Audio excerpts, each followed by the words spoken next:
One day I asked myself, what was the reason as to why I wouldn't tell everybody, friends, family, strangers, loved ones, about the love of Christ? And if I could take that reason and boil it down to one word, it was fear. I was afraid.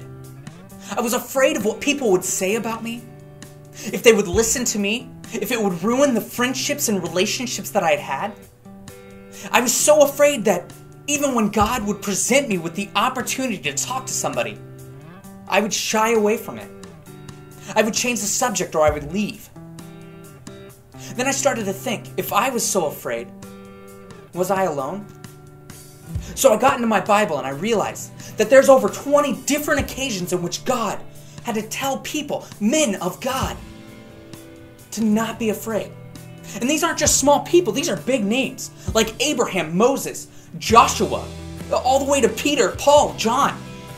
He had to tell every one of these to not be afraid at some point. Now these are men that walked with Christ on this earth. One of them even saw God in all of His glory. And yet, God still had to remind them to not be afraid.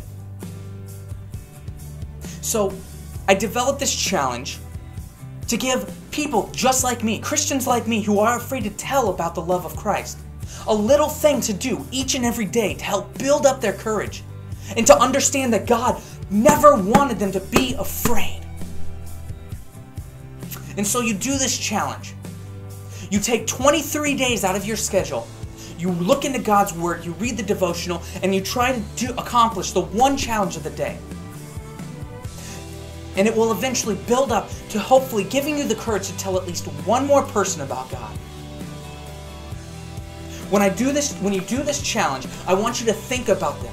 I want you to think about all of the people in this Bible that God had to tell, and realize that they were huge people of the Bible. They were big names of God, and yet they were afraid. But think about the things you can accomplish if you were not afraid. Do the challenge, share it with friends, start the challenge over if you wanted to, but realize that God never wanted you to be afraid. Go forth, be fruitful, and be fearless.